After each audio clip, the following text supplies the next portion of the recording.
Bom momento para fazer uma observação que eu acho importante, que é sobre a diferença entre sacks e pressões, né, porque pressão é muito valiosa. A gente fala muito de sack, porque é uma estatística também que é muito mais fácil de entender, é muito mais direta e muito mais disponível pro público, mas pressões são muito importantes e mais importante que isso, pressão é um número muito estável ano após ano, porque sack tem muitas variáveis. Todo sec começa com uma pressão, mas entre uma pressão se tornar para ela se tornar um sec, tem muita coisa que muitas vezes o edge rusher não controla. Por exemplo, se ele bate o bloqueador dele bem rápido, ele ainda depende da secundária lá atrás segurar um pouco a marcação para dar tempo dele chegar no quarterback. E ainda assim, mesmo que a secundária faça o trabalho dela, um quarterback inteligente, ele consegue se livrar da bola rápido, ele joga a bola para fora, ele encontra outro alvo, encontra o check down. Então, sec tem uma grande dose de aleatoriedade. A gente vai ver aqui alguns números. Por exemplo, um cara que deve estar na nossa lista aqui é o TJ Watt, né? O TJ Watt teve 22 sacks na temporada passada, né? Em 62 pressões.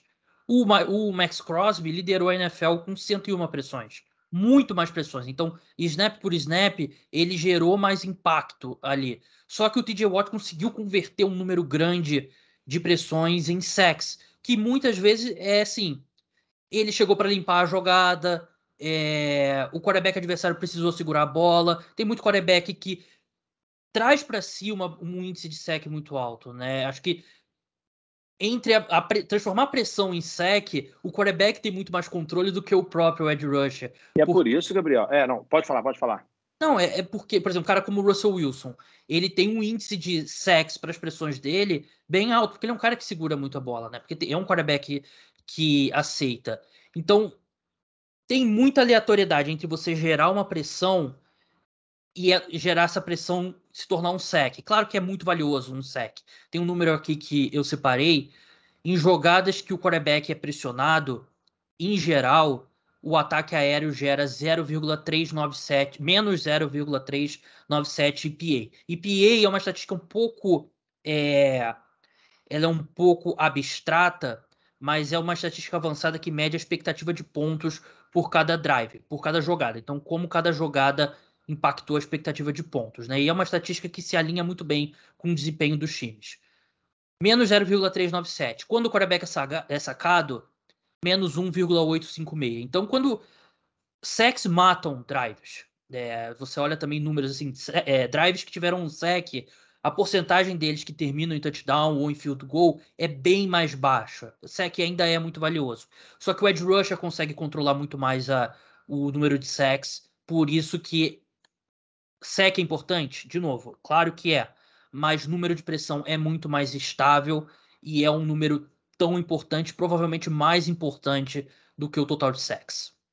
Exato. E assim, você, por exemplo, você pega os edge rushers, raramente um cara desse jogando contra o Tom Brady, ele vai conseguir ter um caminhão de sacks. Porque quando você pega um quarterback do nível do Brady ou do nível que o Peyton Manning, muitas vezes o próprio Mahomes. Breeze, exato. Esses caras, é muito difícil você conseguir sacar eles nas circunstâncias normais. Claro que uma terceira longa é uma outra quesito, mas assim, uma segunda descida que o Brady vai pro passe, é muito difícil sacar ele, porque ele vai jogar a bola fora. Só que você literalmente separou a jogada. Então, isso também conta. O que vale lembrar, eu concordo, eu acho que SEC talvez seja uma das estatísticas mais superestimadas do futebol americano, se não Uhum. for a mais. O que eu gosto do SEC, e aí, por exemplo, a diferença para pressão, é que quando você faz o SEC, você ganha momento. É uma das jogadas que mais incendeia o estádio, que muda o momento do jogo. Um SEC, muitas vezes, talvez a jogada mais importante que uma defesa pode fazer. Claro que quando você consegue uma pressão, que você força o quarterback a jogar a bola fora ou fazer um passe incompleto, você também parou a jogada, só que você não tem aquele momento, o clímax da jogada. Então, talvez essa seja a diferença.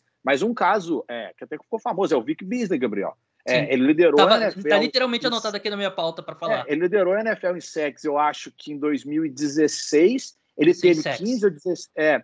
Ele teve, acho que foi 15,5 ou 16 sacks, como você falou. E ele, naquele ano, entre os edge rushers titulares, né, os que jogaram lá o mínimo 200 snaps, se eu não me engano, porcentagem de pressão que ele tinha era, tipo assim, a penúltima, era a segunda pior. Só que Sim, 36 pressões.